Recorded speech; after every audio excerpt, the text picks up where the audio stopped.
नमस्कार। आज हम शेयर बाजार की दुनिया में गोता लगा रहे हैं, पर जरा अलग अंदाज में। हाँ, मतलब हम रोज के उतार चढ़ाव या चार्ट्स की बात नहीं करेंगे आज। बिल्कुल नहीं।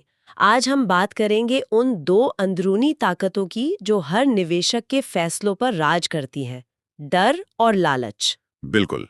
हमारा जो विश्लेषण है ना, वो इसी आइडिया पर बेस्ड है कि शेयर बाजार में असली लड़ाई इंडेक्स से नहीं बल्कि आपके अपने मन से होती है।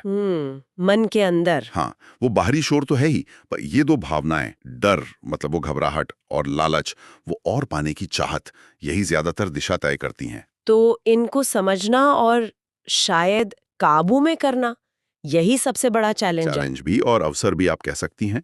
ठीक है, तो चलिए शुरू करते हैं। पहले डर को समझते हैं।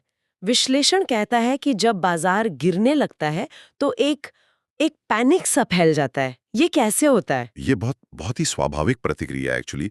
जब आप अपना पोर्टफोलियो लाल में देखते हैं ना, कीमतें गिरती जाती हैं। हाँ, वो देखकर ही घबराहट होने लगती है। बिल्कुल, तो लॉजिक पीछे छूट जाता है, दिमाग में बस सबसे बुरा सिनेरियो चलता है। कहीं सब जीरो ना हो जाए, पैसा डूब जाएगा। और इसी डर में इसी डर के दबाव में लोग अक्सर जल्दबाजी में मतलब भारी नुकसान उठाकर अपनी होल्डिंग्स बेच देते हैं। विश्लेषण इसी को कहता है नुकसान में मजबूरी में एग्जिट। डर हावी हो जाता है पूरी तरह। इसका एक उदाहरण भी दिया गया है ना? या, जैसे कोई स्टॉक 500 रुपए पर लिया हाँ, और बाजार गिरा, वो 450 पर आ गया। हाँ, अब ये 10% की गिरावट देखकर कई लोग और गिरने के डर से घबराकर 450 पर ही बेच देंगे, बिल्कुल। जबकि हो सकता है वो वहीं से वापस ऊपर चला जाए। हाँ, बिल्कुल हो सकता है। और ये डर सिर्फ बड़ी गिरावट से नहीं आता। कई बार छोटी लगातार गिरावटें भी निवेशक का हौसला तोड़ देती हैं। फिर एक और छोटी सी गिरावट उसे बेचने पर मजबूर कर देती है। और विडंबना ये है कि कई बार स्टॉक उसी लेवल से पलट जाता है जिसे वो रिवर्सल कहते हैं। एग्जैक्टली, रिवर्सली मतलब गिरावट का ट्रेंड पलट गया, लेकिन डर में लिया गया फैसला आपको उस वापसी का फायदा उठाना ही नहीं देता। पर एक सवाल है, क्या ये डर हमेशा ही गलत होता है? कभी कभी तो वाकई स्टॉक और नीचे जा सकता है ना?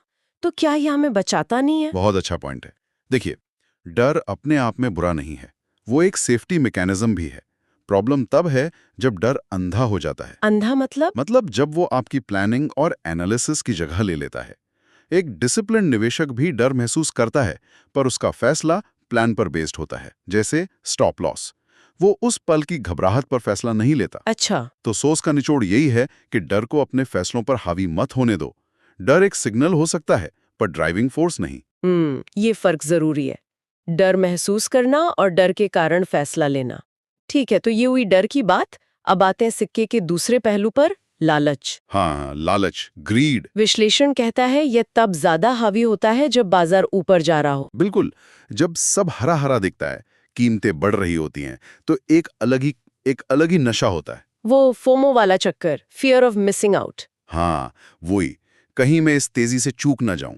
और इसी भावना में निवेशक अक्सर बिना पूरी रिसर्च के या बढ़ी हुई कीमतों पर भी और खरीदने लगते हैं। लगता है कि ये पार्टी तो चलती ही रहेगी। हाँ, कि कीमतें आसमान छुएंगी, ये सोचना कि ये और ऊपर जाएगा, यही तो लालच है। और इसका एक नतीजा ये भी होता है कि लोग प्रॉफिट बुक करने में देर कर देते हैं। जैसे वो उदाहरण था, 500 का स्टॉक लिया, टारगेट था 590। हाँ, और स्टॉक पहुंच गया 600 पर। अब लालच का खेल शुरू।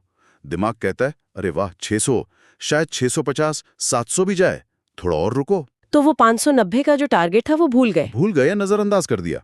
फिर अचानक बाजार में करेक्शन आता है, मतलब तेजी के बाद एक गिरावट, और स्टॉक लुढ़क कर वापस 550 पर। ओह। तो जो 90 रुपए का पक्का प्रॉफिट था और जो 100 तक दिख रहा था, वो अब सिर्फ 50 रह गया। और साथ में मिला पछतावा कि 590 या 600 पर क्यों नहीं बेचा। ये तो बहुत होता होगा। बहुत होता है। ये पेपर प्रॉफिट को असली मान लेने का भ्रम है। जब तक बेचा नहीं, मुनाफा आपका नहीं है। लालच हमें इसी भ्रम में रखता है, लेकिन बाजार सीधी रेखा में ऊपर नहीं जाता। तो लालच सही समय पर निकलने से रोकता है। हाँ, और अक्सर एक अच्छे मौके को अफसोस में बदल देता है। लेकिन यहाँ भी वही सवाल, क्या हर बार ऊंचा टारगेट रखना लालच है? कभी कभी तो स्टॉक उम्मीद से ज्यादा बढ़ता भी है। तो कहाँ लाइन खींची जाए महत्वाकांक्षा और लालच के बीच? ये बहुत बारीक लाइन है। विश्लेषण कहता है कि फर्क प्लान और डिसिप्लिन में है। अच्छा, कैसे? अगर आपने रिसर्च के बेस पर एक नया ऊंचा टारगेट सेट किया है और उसके पीछे ठोस कारण है, तो वो महत्वाकांक्षा हो सकती है। लेकिन अगर आप सिर्फ बढ़ती कीमत देखकर बिना किसी लॉजिक के पुराने टारगेट को छोड़कर बस और ज्यादा की उम्मीद में बैठे हैं तो वो लालच है। लालच अक्सर प्लान और लॉजिक को साइडलाइन कर देता है, जबकि सोची समझी महत्वाकांक्षा प्लान का हिस्सा हो सकती है। बात फिर वहीं आ जाती है, आपका फैसला भावना पर आधारित है या एनालिसिस और स्ट्रेटेजी पर। समझ गई। तो प्लान और लॉजिक का ना होना ही लालच को खतरनाक बनाता है। अब अगर इन दोनों को, डर और लालच को साथ में देखें, तो विश्लेषण कहता है कि बाजार में ज्यादातर फैसले इन्हीं से होते हैं। ये तो बड़ी बात है। हाँ, सुनने में शायद अजीब लगे, पर ये काफी हद तक सच है, खासकर शॉर्ट टर्म ट्रेडिंग में। हम तो सोचते हैं हम बड़े लॉजिकल हैं। सोचते हैं, पर जब पैसा दांव पर होता है ना, तो ये भावनाएं अंदर ही अंदर काम करती हैं। डर हमें तब बेचने को कहता है जब शायद रुकना था, और लालच तब रुकने को कहता है जब शायद निकल जाना था। और ये मिलकर एक साइकिल सा बना देते हैं ना। हाँ बिल्कुल, एक दुष्चक्र। लालच में ऊंचे भाव पर खरीदा, फिर डर में नीचे भाव पर बेच दिया। तो क्या ये कहना ठीक है कि शेयर बाजार में सफल होने के लिए फाइनेंशियल नॉलेज से ज्यादा इमोशनल कंट्रोल जरूरी है? विश्लेषण इस पर बहुत जोर देता है। इमोशनल इंटेलिजेंस कम से कम उतनी ही जरूरी है जितनी फाइनेंशियल लिटरेसी। अच्छा। आप दुनिया के बेस्ट एनालिस्ट हो सकते हैं, हाँ। पर अगर आप प्रेशर में, डर हाँ। या लालच के शिकार हो गए, तो सारे एनालिसिस बेकार। इसीलिए सोर्स का एक मेन मैसेज है, बाजार में सबसे बड़ा रिस्क या दुश्मन बाहर नहीं है, वो निवेशक के अपने मन के अंदर है, उसकी अपनी भावना है। ये तो बहुत गहरा विचार है। हाँ, कि असली लड़ाई खुद से है। हाँ। तो फिर सवाल उठता है कि इस अंदरूनी दुश्मन से लड़ा कैसे जाए? क्या विश्लेषण कोई ठोस तरीके बताता है? हाँ बिल्कुल। अच्छी बात यह है कि इन्हें पहचाना और कंट्रोल किया जा सकता है। विश्लेषण कुछ बहुत प्रैक्टिकल नियम बताता है। नियम जैसे? हाँ, नियम जो आपको इमोशनल आवेगों से बचाकर लॉजिकल फैसले लेने में मदद करते हैं। ये एक तरह से एंकर का काम करते हैं। सुनने में अच्छा लग रहा है। पहला नियम क्या है? पहला और सबसे बेसिक, हमेशा एक प्लान बनाकर ट्रेड या इन्वेस्ट करें। प्लान? हाँ, प्लान। बिना प्लान के मार्केट में उतरना मतलब बिना मैप के अनजान सफर पर निकलना। इस प्लान में कम से कम 3 चीजें बिल्कुल क्लियर होनी चाहिए। लिखी हुई? क्या? पहला, एंट्री प्राइस, आप किस कीमत पर खरीदेंगे। दूसरा, टारगेट प्राइस, किस कीमत पर प्रॉफिट लेकर निकलेंगे।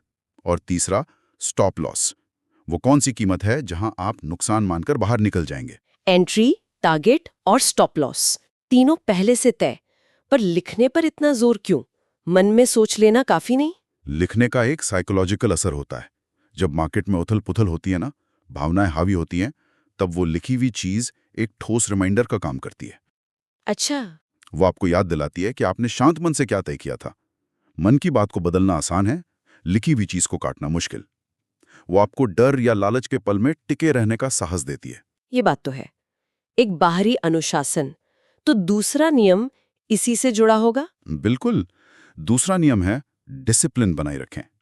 अनुशासन। प्लान बनाना और उस पर टिके रहना। हाँ, प्लान बनाना पहला स्टेप है, उस पर टिके रहना असली चैलेंज। एक बार एंट्री, टारगेट, स्टॉप लॉस तय कर लिया तो फिर भावनाओं को बीच में ना आने दें। मतलब अगर स्टॉक गिरकर स्टॉप लॉस पर आ गया तो डिसिप्लिन कहता है कि सौदा काटो, भले ही मन कह रहा हो शायद यहीं से घूम जाए। और अगर स्टॉक टारगेट पर आ गया तो डिसिप्लिन कहता है प्रॉफिट बुक करो, भले ही लालच कह रहा हो थोड़ा और रुक जा। हाँ, अनुशासन सुनने में सीधा है, पर करने में शायद सबसे मुश्किल। बहुत मुश्किल। खासकर जब आप देखते हैं कि स्टॉप लॉस हिट होते ही स्टॉक वापस ऊपर चला गया, या टारगेट पर बेचने के बाद स्टॉक और भाग गया, तब तो लगता होगा कि प्लान पर टिके रहकर गलती कर दी। बिल्कुल लगता है, और यही डिसिप्लिन का असली टेस्ट होता है। देखिए, कोई भी स्ट्रैटेजी 100% सही नहीं हो सकती। हाँ, ये तो है। कभी स्टॉप लॉस गलत साबित होगा, कभी टारगेट जल्दी लगेगा, लेकिन लंबे समय में एक अनुशासित तरीका जो आपको भावनाओं में बहने से बचाता है, ज्यादा फायदेमंद होता है। प्रोसेस पर भरोसा करना, रिजल्ट पर नहीं। बिल्कुल। अनुशासन आपको बड़े नुकसानों से बचाता है, जो एक ही झटके में आपका सारा कैपिटल उड़ा सकते हैं। ठीक है। तीसरा नियम है रिस्क मैनेजमेंट, सख्ती से। रिस्क मैनेजमेंट वो कैसे? इसका सबसे सरल तरीका है कि आप अपनी टोटल कैपिटल का सिर्फ एक छोटा सा हिस्सा, पहले से तय किया हुआ हिस्सा ही किसी एक ट्रेड में रिस्क पर लगाएं। कितना छोटा? विश्लेषण कहता है कि ये रिस्क पर ट्रेड 1% या 2% से ज्यादा नहीं होना चाहिए। बस 1-2%? ये तो बहुत कम लग रहा है। इससे बड़ा प्रॉफिट कैसे होगा? कम लग सकता है, पर इसके पीछे लॉजिक गहरा है।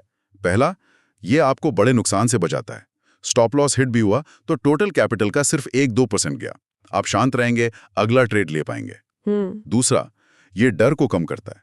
जब पता है कि ज्यादा नहीं खो सकते तो पैनिक में गलत फैसले नहीं लेंगे। अच्छा। तीसरा, ये आपको मौके देता है। अगर एक ट्रेड में 20% रिस्क लिया तो 5 गलत ट्रेड में आप बाहर। 1-2% रिस्क के साथ आप कई ट्रेड ले सकते हैं, सीख सकते हैं, स्ट्रैटेजी सुधार सकते हैं। ये लंबी रेस के लिए है।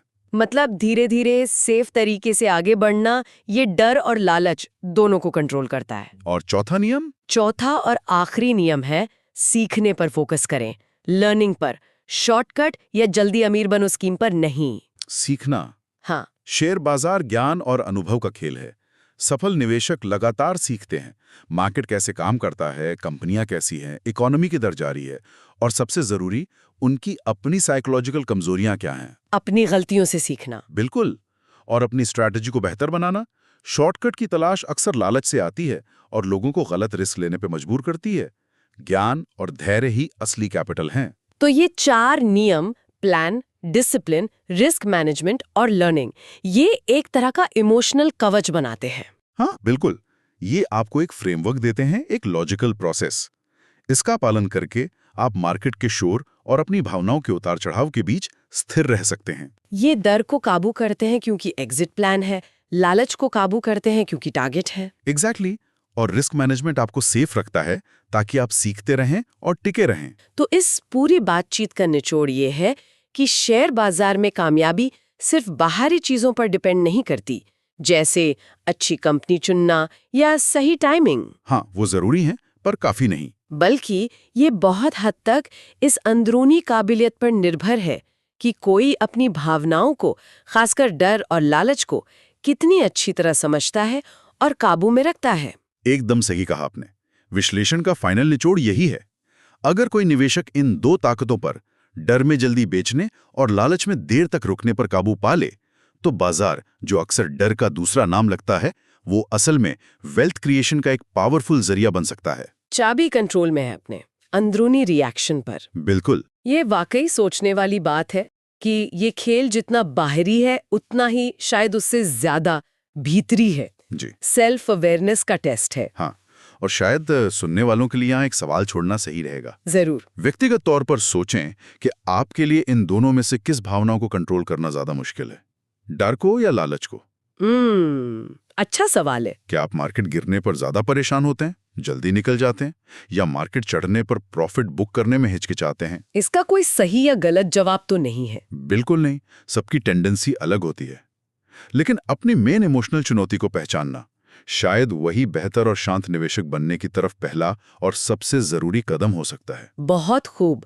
अपनी इमोशनल बनावट को समझना और फिर उस पर काम करना, ये आज की बातचीत का एक बहुत ही महत्वपूर्ण टेक अवे है।